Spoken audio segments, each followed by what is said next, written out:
Hello everyone, thanks for joining us here on Horizon. I'm Rob McClendon. Well, 2017 looks to be a good year for housing in the U.S. That despite the fact that interest rates for home mortgages may hit their highest point in years. According to the National Association of Realtors, existing home sales rose by close to 6% last year, while new home sales rose by almost 18%. And this has put pressure on inventory, which typically drives prices up. Combine that with the fact that first-time home buyers are looking for something affordable, while more established homeowners, well, they may be looking to scale down. So for the first time since 2009, home sizes, well, they're going down, which has led to one of the biggest trends in new home building that's actually really small. Tiny houses have become all the rage, from minimalistic millennials looking for something simple to baby boomers longing for less responsibility and just less stuff. Here's our Austin Moore. When Crystalline Gray and her husband Mike bought property south of Stillwater, Oklahoma, they knew they were going to tear down the existing house and build new. The house needed too many repairs in order to fix it or make it to where it was modernized and the electrical, plumbing, and things like that were up to date. In fact, the entire property was overgrown.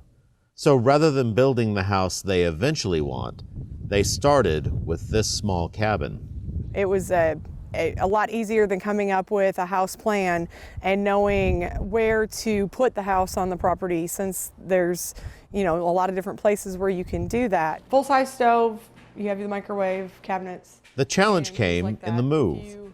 The cabin has 630 square feet, a tight space for the newlyweds trying to consolidate two households.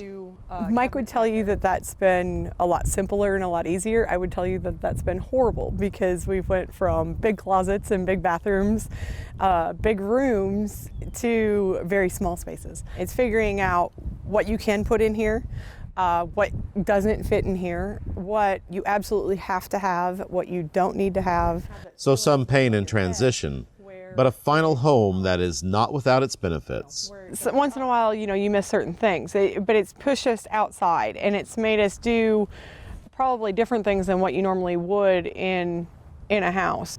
So with the vaulted ceilings and the open windows that pass light through, the space doesn't feel too small.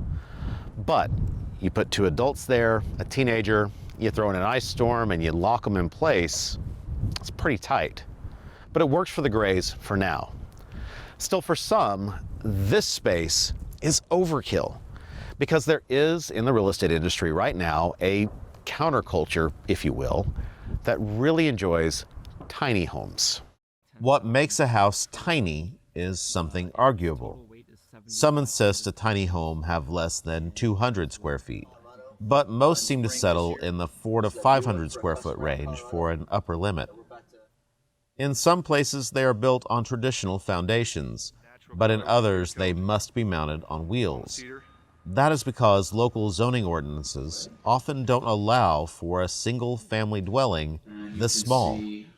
So with wheels, they are covered by RV laws. What does unify these minuscule homes is the reasons homeowners choose them: lower mortgage, lower environmental impact, and a general decluttering and simplification of one's life. Oh, we loved it. It was great. They use It's all those. amazing. Yeah, that one's. There's a lot more to that than you thought there'd be. That appeal was evident at the Home and Garden Show in Oklahoma City.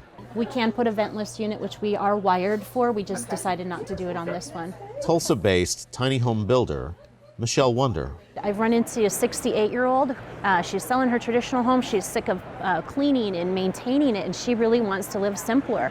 And then on the other end of the spectrum, I have a brand new married couple that's interested, and they want to travel and to be able to just pull their house and live minimally. So I'm finding the range goes from grandma to right out of high school and everything in between.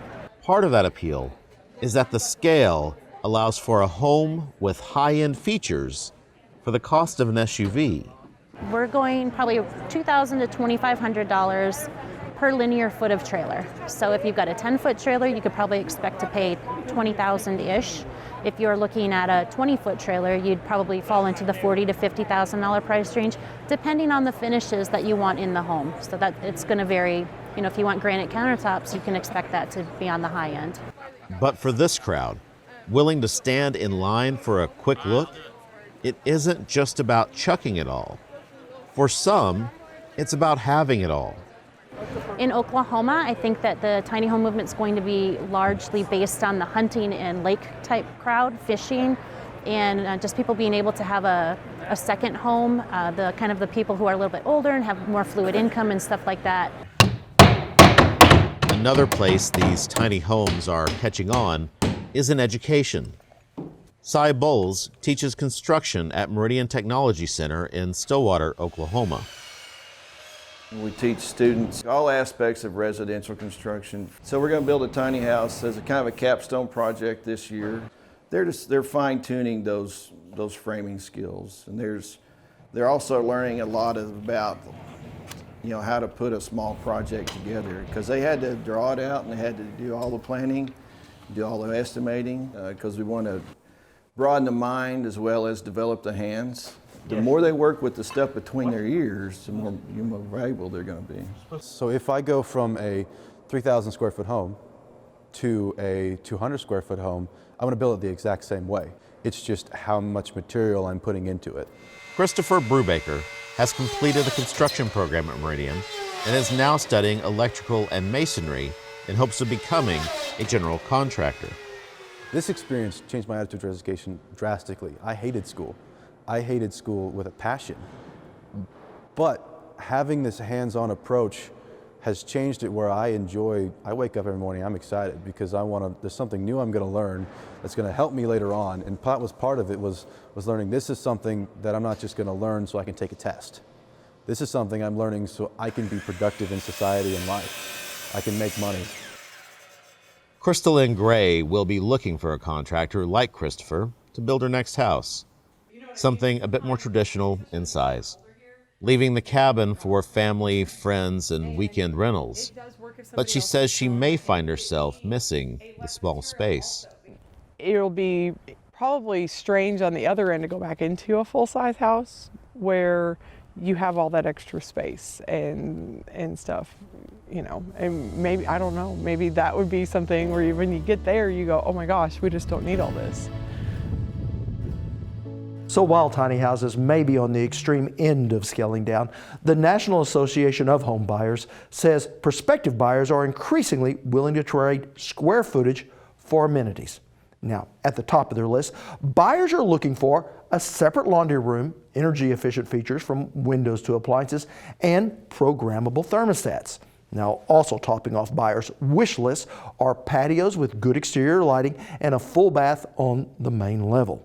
Now, some of the features losing their popularity in 2017 are cork floors, pet washing stations, outdoor kitchens, and sunrooms. Now, when we return, we look at the affordability of housing here in Oklahoma.